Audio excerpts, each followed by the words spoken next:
Malam itu langit Baghdad terasa berbeda. Abu Nawas baru saja selesai menutup musyafnya setelah membaca doa malam. Udara dingin menyusup lewat celah jendela, membuat lentera minyak di ruang tamu bergetar seakan diterpa angin misterius. Namun tiba-tiba, terdengar suara kepakan sayap besar di halaman rumahnya. Abu Nawas bangkit, meraih tongkat kayu tua, lalu melangkah pelan keluar. Di bawah cahaya rembulan, ia terperangah. Seekor burung Garuda emas berdiri gagah, matanya berkilau seperti bara api, dan bulunya memantulkan cahaya keemasan seolah matahari kecil sedang bertengger di bumi. "Wahai Abu Nawas," suara Garuda itu bergema, seakan keluar dari dua dunia sekaligus. "Engkau dikenal di seluruh negeri sebagai orang yang jenaka, cerdik, dan mampu membongkar rahasia lewat teka-teki. Kini aku membawamu sebuah tugas besar." Abu Nawas mengusap jenggotnya. Apakah tugas itu sekadar mengocok perut orang dengan tawa, atau mengocok pikiran mereka dengan hikmah? Tanyanya dengan nada menggoda. Garuda itu menundukkan kepalanya, lalu berkata lirih, "Ada sebuah negeri jauh di seberang samudra. Negeri itu kaya raya, hutannya lebat, lautnya penuh mutiara, gunungnya subur, sawahnya hijau. Tetapi rakyatnya gelisah. Mereka menunggu janji-janji yang tak kunjung nyata. Mereka butuh seseorang yang bisa menyebabkan tabir misteri itu." Abu Nawas tersenyum tipis. "Janji yang tak nyata? Aku sudah lama bersahabat dengan janji, bahkan lebih sering ditipu olehnya daripada oleh manusia. Baiklah, Garuda emas, aku ikut bersamamu." Dengan sekali kepakan, Garuda itu terbang, membawa Abu Nawas melintasi gurun, samudra, dan pegunungan. Perjalanan panjang itu bagai sekejap mata. Dan ketika Abu Nawas membuka matanya, ia sudah berdiri di sebuah pelabuhan besar. Pagi itu, Abu Nawas melihat sesuatu yang membuatnya terheran-heran. Orang-orang di negeri itu sibuk menunduk menatap kotak bercahaya di tangan mereka. Ada yang berjalan sambil tersenyum sendiri, ada yang tertawa tanpa lawan bicara, ada pula yang nyaris menabrak tembok karena terlalu sibuk dengan kotak tersebut. Apakah mereka sedang mencari arah kiblat di kotak kecil itu? Gumam Abu Nawas. Seorang anak muda yang mendengar pertanyaan itu tertawa. "Bukan, Tuan. Ini namanya pasar maya. Di sini orang bisa membeli baju, makanan, bahkan mencari jodoh, semua dari layar kecil." Abu Nawas mengangkat alisnya. "Di negeriku dulu, orang menunduk untuk menanam padi. Di sini orang menunduk untuk menanam like dan komentar rupanya." Orang-orang tertawa. Mereka heran dengan cara bicara Abu Nawas yang lugu tapi menohok. Belum sehari di negeri itu, nama Abu Nawas sudah terdengar sampai ke telinga para pejabat. Seorang utusan datang menjemputnya, membawa kabar bahwa ia diundang untuk bertemu dengan penguasa negeri di balai kota. Abu Nawas tak menolak. Dengan langkah santai, ia mendatangi gedung besar yang berdiri megah. Tiang-tiang tinggi menjulang, lantainya marmer putih, dan di dinding terpajang wajah-wajah pejabat yang tampak tersenyum lebar. Sang pejabat menyambutnya dengan ramah namun penuh wibawa. "Selamat datang, wahai Abu Nawas. Engkau orang asing, tapi sudah membuat rakyat terhibur. Ketahuilah, negeri kami hebat. Jalan panjang sudah dibangun, gedung tinggi menjulang, proyek besar merata di mana-mana. Bukankah itu tanda kemakmuran?" Abu Nawas mengangguk pelan, lalu dengan wajah polos bertanya, "Benar, Tuan. Tapi izinkan aku menanyakan satu hal kecil. Apakah rakyatmu lebih bahagia karena jalan panjang, atau lebih lega karena harga beras murah?" Ruangan mendadak hening. Para pejabat saling berpandangan. Beberapa rakyat yang hadir menunduk menahan tawa. Pertanyaan sederhana itu seakan lebih tajam daripada pedang. Sang pejabat tersenyum kaku. Itu pertanyaan yang sulit dijawab dengan cepat, katanya terbata. Abu Nawas hanya tersenyum. Ia tahu, baru di awal perjalanannya saja, teka-teki negeri ini sudah lebih rumit daripada teka-teki Sultan Baghdad. Malam itu, Abu Nawas menginap di rumah seorang sahabat baru. Namun sebelum tidur, ia menemukan selembar surat terselip di bawah pintu. Surat itu ditulis dengan tinta hitam di atas kertas lusuh. Wahai Abu Nawas, engkau terkenal mampu menyingkap kebohongan. Tolonglah kami, rakyat kecil. Kami sering mendengar janji, kehidupan murah, pekerjaan mudah, pendidikan adil. Tapi semua janji itu hanya seperti bintang di langit, terlihat indah, tapi tak bisa digapai. Katakanlah kepada kami, apakah janji-janji itu nyata, atau hanya bayangan di awan? Abu Nawas menatap surat itu lama sekali. Lalu ia tersenyum, sambil berkata pada dirinya sendiri, sepertinya aku akan betah di negeri ini. Di Baghdad aku bermain teka-teki dengan Sultan. Di sini aku akan bermain teka-teki dengan janji. Dan malam itu, bintang-bintang seakan lebih terang, menandakan awal dari sebuah petualangan panjang di negeri seribu janji. Pagi berikutnya, Abu Nawas memutuskan berjalan-jalan sendiri.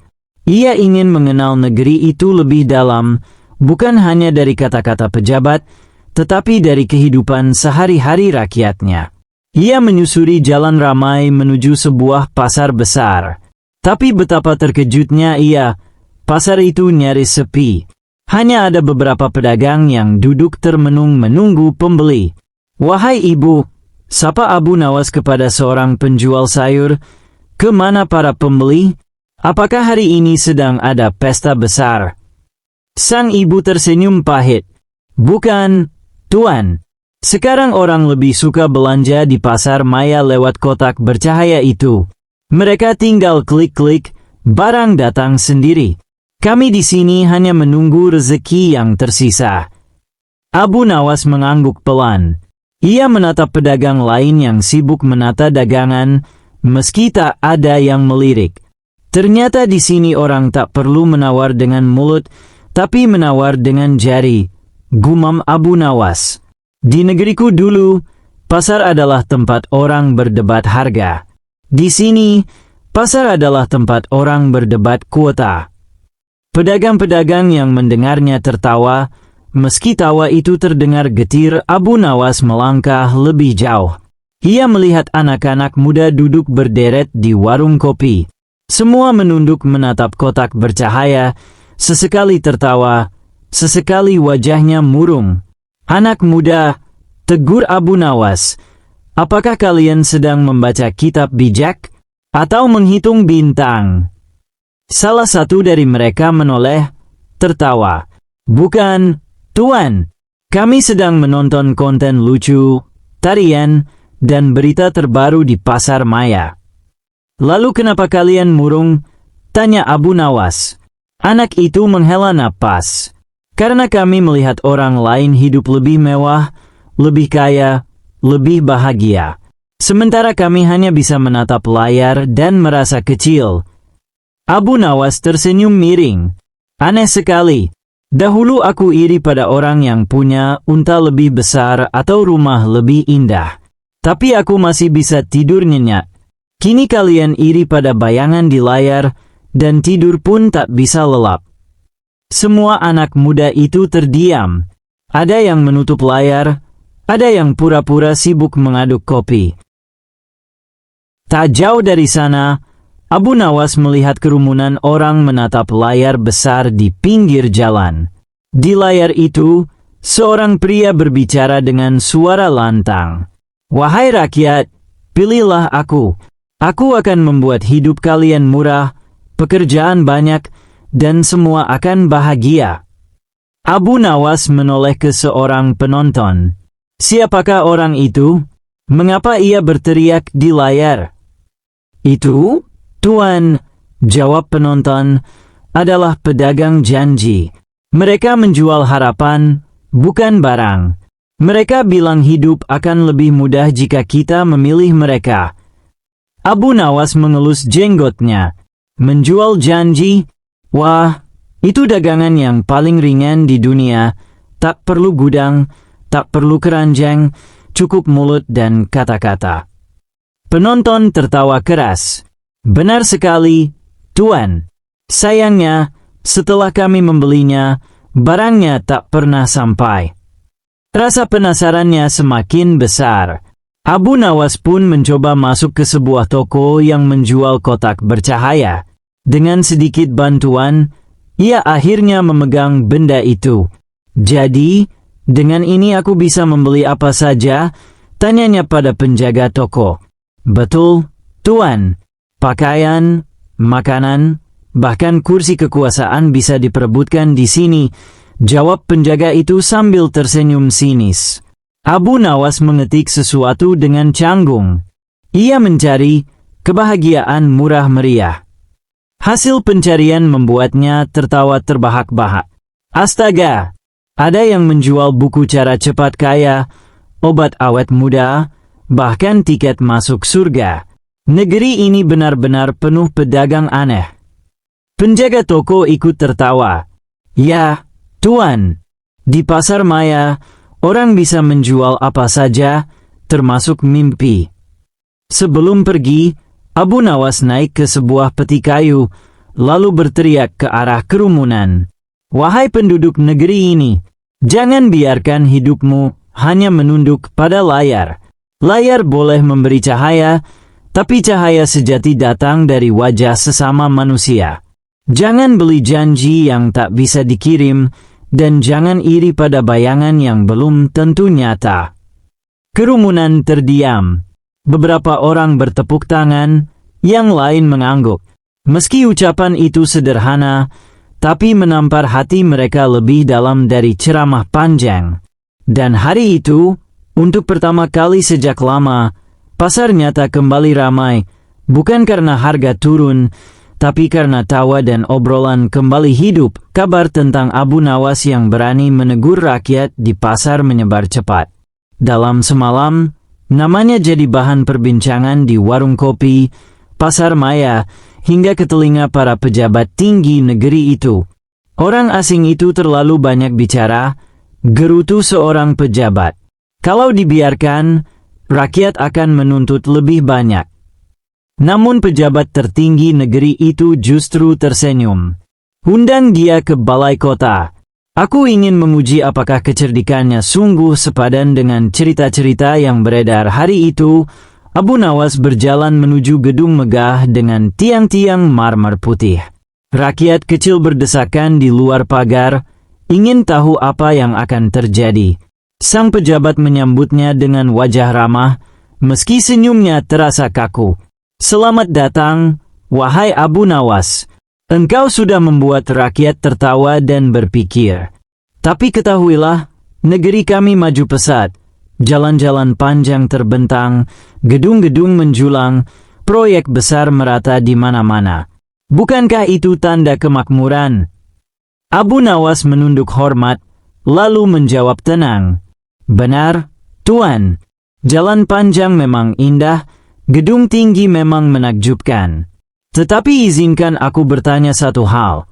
Apakah rakyatmu lebih senang karena jalan panjang, atau lebih lega karena harga pangan murah? Ruangan hening. Para pejabat saling pandang, bibir mereka bergetar mencari jawaban. Rakyat yang ikut menyaksikan menahan tawa. Abu Nawas melanjutkan, kali ini dengan suara lantang agar semua mendengar. Mana yang lebih cepat, membangun jalan atau membangun keadilan?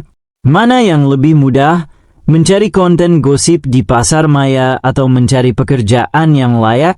Mana yang lebih mahal, kuota untuk menunduk pada layar atau harga beras untuk mengangkat kepala dengan kenyang? Pertanyaan itu menusuk lebih tajam dari pedang. Pejabat menelan ludah, rakyat berbisik-bisik, dan suasana jadi panas. Dengan wajah memerah, sang pejabat akhirnya berkata, Abu Nawas, engkau datang dari jauh hanya untuk membuat kami malu di hadapan rakyat. Abu Nawas tersenyum lebar. Tidak, Tuan. Aku datang untuk mengingatkan. Kemakmuran bukan diukur dari panjangnya jalan, tapi dari ringannya beban rakyat. Negeri besar bisa runtuh bukan karena miskin, tapi karena terlalu banyak janji yang tak ditepati. Rakyat pun bersorak. Suara mereka menggema di luar balai kota, lebih nyaring dari 1000 orkestra. Hari itu, nama Abu Nawas semakin viral. Bukan hanya di pasar nyata, tapi juga di pasar maya. Orang-orang membagikan ucapannya, menuliskannya di dinding, bahkan menjadikannya lagu jenaka. Dan Abu Nawas pun berkata sambil tersenyum pada dirinya sendiri, "Dulu aku mengalahkan Sultan dengan teka-teki. Kini aku mengalahkan janji dengan logika." Rupanya di negeri 1000 janji, kebenaran masih bisa membuat orang tertawa sekaligus sadar.